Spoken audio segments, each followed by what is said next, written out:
Hello, gangsters. It is Gab. It is 2 a.m. right now, and I couldn't sleep. So I decided to drunkenly make a list of my favorite albums per year because Finn kept criticizing me for gatekeeping. So the gates are off. These are my favorite albums for every year since 1990. Because before that, it's just the same few artists. So 2024 start off is Charm by Claro, which is a fucking sensational album. My favourite songs were Nomad as well as Out of My Love. And it reminds me of the night it came out. I was at Depot Beach. I was at like a little isolated beach near Batemans Bay. I was just chilling. I walked around midnight. It was beautiful. Oh shit. 2023. Never Enough by Daniel Caesar. I went to Foster with Mum when this album came out, and I had never heard Daniel Caesar album, but I heard someone on Twitter saying it was good. I listened to it, and it is fucking great. Yeah, it's really good. I really love Daniel Caesar. 2022, Fuck You Finn, Dawn FM by The Weeknd. He is so good. Fuck Finn, fuck Gina, fuck all you guys who don't like The Weeknd. He is so good. Yeah. The rollout for it was really great. It was really short. And my honourable mentions are Mr. Morale, Donda 2, and The Forever Story, which are all good albums. Now, 2021, it is a beautiful album. It is Mood Valiant by Hiatus Coyote, and it reminds me of Finn's bedroom, which is really random, but it does, as well as Jenna from the Come Group Chat. Shout out Jenna Ray, fucking awesome. Honourable mention, Sometimes I Might Be Introverted by Little Sims is a fucking beautiful album, as well as Donda, obviously. Bad timing, but it's a good album. And Come Get Lost, which is also a great album. 2020 is Punisher by Phoebe Bridgers, which is a fucking awesome album, and it reminds me of Gina, because Gina put me on to so much music when I was younger, including this album, which I always appreciate Gina for. As well as Edwina, Finn's mum, also put me onto this. 2019, Immunity by Clara. Fuck all the fucking white girls who didn't listen to Clara until like fucking last year, who were like, Clara's just for the girlies. Shut the fuck up, bro. Shut up. Clara is my goat.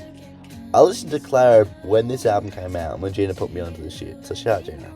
Even if she disagrees with that sentiment, I don't give a shit. I love this album. I love Gina.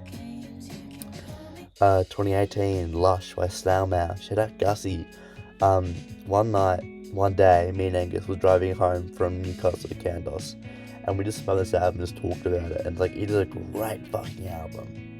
Also, Kids See Ghosts and Daytona are great shout outs. I love those albums. 2017, Before the Storm. This is a soundtrack for Life is Strange Before the Storm, done by Daughter, which is a British band.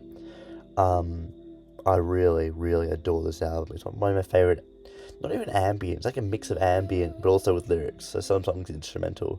It's great. It's great for the bus, it's great for driving, it's great for everything. Like, it's good. It's just a good album. 2016, Blonde. This album doesn't really hit with you until you have like a shit experience in like a love romance situation, and that I always liked Blonde, but it wasn't until that happened to Mirror I was like, fuck, this is like one of my favorite albums ever. So now it's kind of a coping album. Like, if shit hits a fan, I spin Blonde.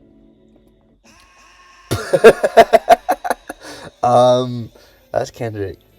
T-Pab 2015, obviously it's a great album, and I always had a lot of good conversations with people like Alex or Finn about the idea of, if shit hits a fan, you're still a fan, and that this album describes that really well.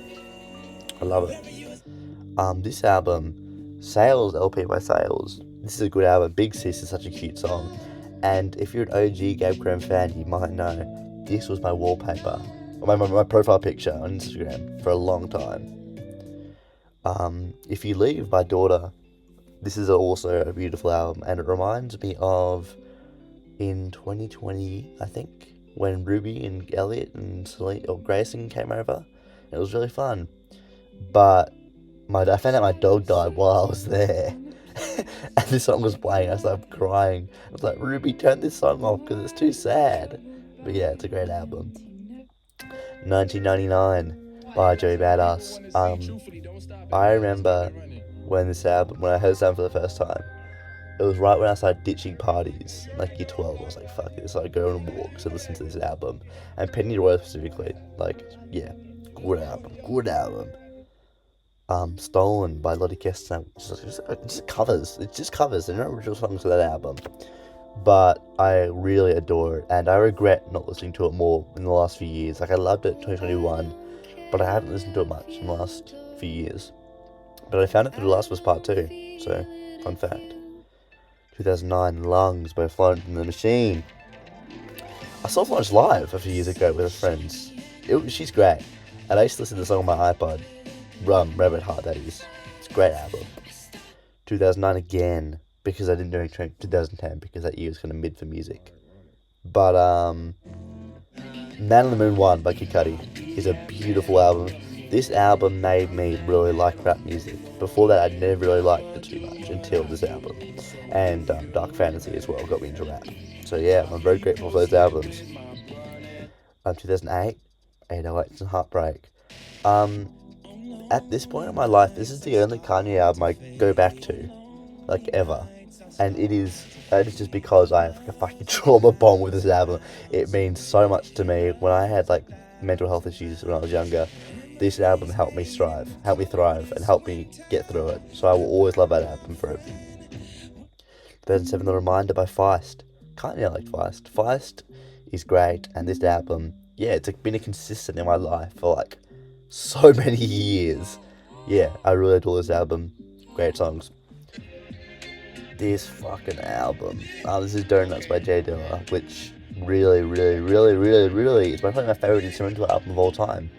I remember one time some friends broke up, and they were both texting me their sides, and I was having a great night playing games with my friends, but they also had this like moment of like, ooh, of the couple breaking up, and I was so torn, you know. Sorry, I'm a little bit tipsy. I don't really know what I'm talking about, but there's a story. Oh fuck, I fucked it up. Hold on. Okay, yeah. Different Stars, 2004, we'll skip that. This album, I found, it's the same singer who did, Stolen by Lottie Kester. It's her band. And this album, I remember I'd just broken up with somebody, and I came to visit Kandos on like a little holiday. And I listened to this album, and it made me think about not just that person, but like all the people in my life who I don't talk to anymore, you know. And maybe like this lyric on this album, it's like, I hope that you're alright wherever you are. It's like, I don't know where you are, but I hope you're okay. Now let's see if I can fix this up. Hold on. Oh fuck, I fucked it up. Hold on. Okay, well, this has no music. This is B by Common, which is a fucking great album.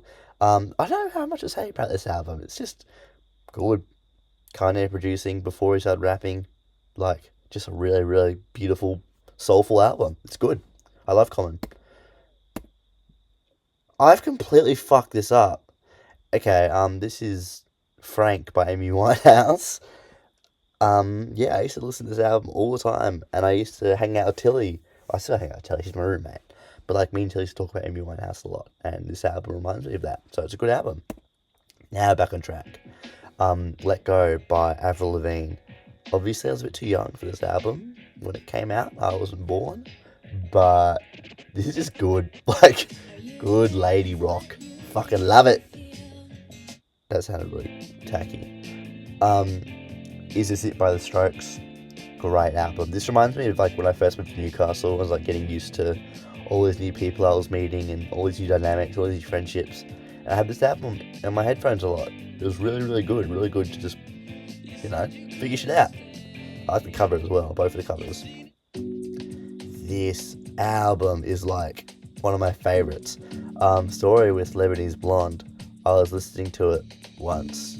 I was like, I know this song. And then I went back into my mind about 15 years, and on one of Mum's mixtapes on the DVD, on the CD, had that song. I really liked it because it sounded Egyptian, and I found it again. I was like, holy fuck, I remember that song like 15 years. I asked Mum, Mum's like, yeah, I used to love that song. Mum really likes the Thievery Corporation, so yeah, fun story. Temperamental. This is getting to the real gatekeeping shit. This is a beautiful album that I absolutely adore. People didn't like it critically, but I love Everything But the Girl, and my mum loves Everything But the Girl. I found Everything But the Girl through my mum, but mum didn't hear this album, so I put it on for her, and she was like, "Whoa, this is a whole like weird part of the artist I never knew." So yeah, it was really, really cool to put mum on to music that she gave to me that I gave back to her. It was weird, but it was cool. Yeah, Miseducation of Lauryn Hill by Lauryn Hill. Obviously one of the best rap albums of all time. I adore it. I haven't heard it in years. I need to really listen to this album, but it's great. Yeah. This album, Either Or by Elliott Smith. This last song just is one of my favourite songs of all time. I think I got into it after like a situation in my life. It involved a similar story to the song. And I was like, wow, this is a good song. This is like I've listened to this album like more at least like 200 or 300 times in my life. Like this album, it's at least like a 4 times a week thing for me. If you have me on AirPods, you see me listen to this shit all the time. But obviously I adore this album. This was an escape for me. Like in like a low point in my life, I would, or like a bad be at school, or I'd be at a party, or I'd be stuck in my head. So I'd go somewhere private and just close my eyes and listen to Walking Wounded. And that was my escape. And it still is to this day now. It's just like, oh wow, I've improved. 1995. I have no idea how to pronounce this album, but after I found Walking Wounded, I got into more of the trip hop genre, and this is one of the songs in that genre, and albums. I really like it. So yeah. Oh, I fucked it up. Okay, well, you didn't hear that. Okay. Grace by Jeff Buckley. This album is obviously really good. Alice Squidlington, the GOAT, put me onto this shit a good while before it blew up. I also knew it from mum, but like, yeah, I used to have issues with gatekeeping, but I've accepted that this album is popular and cool people like it, so I don't give a fuck. It's a good album. Now let's see if I can do this right. No. Great. Protection by Massive Attack is one of my favourite albums of all time. I listened to a lot when I was moving to Newcastle, and it's great trip hop. Not much else to it, to be honest. Sade, Love Deluxe, one of the best albums of all time. Cherish the Day, No Ordinary Love, Pearls. Anyone who doesn't like his album is a schmuck, like Alex Harris. Oh, yes, sir! Yes, sir! 4 Calendar Cafe by Cocktail Twins. This is one of my favourite albums ever. It's my travel album. That and that Daughter album from before the Life is Strange one. I go on the bus and trains in Sydney and Central Station, and I put this album on, and I flourish, and I don't get overstimulated, because overstimulation is a lie, it's a myth. And finally, I didn't put a fucking cover over it. Hair from Las Vegas by Cocktail Twins. This is a good album, and it reminds me of the Karma Group chat. Shout out Val and Aaron and Jackie and Jenna, who put me onto this shit. So that's it. Thanks guys, have a good day. How do I stop recording?